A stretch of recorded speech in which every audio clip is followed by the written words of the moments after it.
Bonjour à toutes et à tous et bienvenue dans votre Flash Info. C'est parti pour une nouvelle saison avec au programme aujourd'hui une visite de la casemate 105C de Saint-Brévin-les-Pins en Loire-Atlantique. Et puis, c'est l'événement ce dimanche, le traditionnel vide-grenier Saint-Lazare d'Angers. Vous entendrez les organisateurs de cet événement dans cette édition. Auparavant, on jette un œil aux prévisions météo pour demain matin lundi. Vous le voyez sur la carte, un temps jonché d'éclaircies, avec néanmoins quelques gouttes à signaler du centre Val-de-Loire à la Nouvelle-Aquitaine.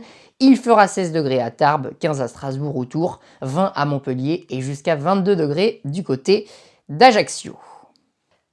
L'estuaire de la Loire fut le tout dernier secteur de France à être libéré en 1945 par les Alliés. En ligne de mire, Saint-Nazaire, avec sa base allemande pour les sous-mariniers allemands, ainsi que son imposant port industriel toujours présent, une zone bien défendue par les fortifications du Pointeau, avec au total 38 bunkers répartis sur 1 km². J'ai pu visiter il y a quelques jours l'un d'entre eux, c'est la casemate 105C. Regardez ce reportage, c'est un vestige encore bien présent du mur de l'Atlantique, regardez.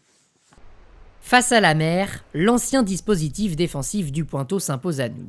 Chargé d'empêcher le débarquement de batteries d'artillerie alliées, c'est en à peine 6 mois, en 1942, que la casemate est édifiée. C'est une casemate d'infanterie avec une mitrailleuse MG34 et protégée par une plaque d'acier de 32 cm d'épaisseur, un blindage absolument impossible à percer à l'époque. Un poste tant d'observation que de surveillance de l'activité navale où l'on retrouve les caractéristiques standards d'un bunker. Aération, autosuffisance, abri et repos.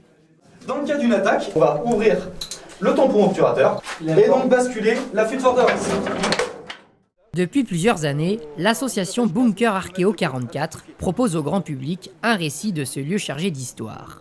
Tout ou presque a été restauré et reconstitué pour que tout profane en la matière puisse s'imaginer la vie quotidienne au sein d'une casemate. La localisation des fortifications du Pointeau ne relève pas du hasard. Ils servent principalement à empêcher que des batteries d'artillerie alliées, c'est-à-dire anglaises ou américaines, ne tirent sur la base navale de Saint-Nazaire. Une invitation à la découverte qui convainc les visiteurs présents ce jour. On ne s'attendait pas à autant de richesses. C'est important de préserver aussi des endroits comme ça, même si malheureusement ce sont des faits de guerre, mais ça fait partie de notre histoire aussi. Ça m'a impressionné de voir d'abord l'épaisseur au niveau des blocos. Ça fait revenir un peu en arrière par rapport à nos parents. Suite à l'opération alliée baptisée Chariot du 28 mars 1942 et qui devait empêcher l'amarrage du cuirassé allemand le Tirpitz, la batterie du Pointeau a tiré ce jour-là pas moins de 1300 obus. Et un grand merci à l'association Bunker Archéo 44 pour leur accueil. Je vous le disais en titre, c'est l'événement ce dimanche à Angers, car se tenait le traditionnel vide-grenier Saint-Lazare du monde des curieux pour venir dénicher de bonnes affaires en cette période de rentrée qui approche. On y trouvait un petit peu de tout, des livres, des vêtements, des bibelots et surtout de la convivialité pour cette 27e édition. Une brocante non professionnelle où quiconque pouvait s'installer en s'acquittant de quelques euros. Vous voyez un peu l'ambiance sur ces images tournées ce matin. Je vous propose d'écouter des membres de l'association des habitants du quartier Saint-Lazare, organisateur de cet événement annuel. Regardez. Il y a des bibelots, il y a beaucoup de vêtements, il y a des tas de choses. Quel est l'esprit de ce vide-grenier ? Se retrouver, avoir de la convivialité, la bonne humeur. Et le soleil, parce que tous les ans, on a le soleil. On l'a commandé alors. On le commande tous les ans et tous les ans, on est exaucé. C'est très enrichissant aussi pour nous de rencontrer plein de gens et d'organiser quelque chose d'un petit peu différent. Donc on est tous mobilisés, on est tous là depuis 5 heures ce matin, on est tous sur le pont et c'est quelque chose de...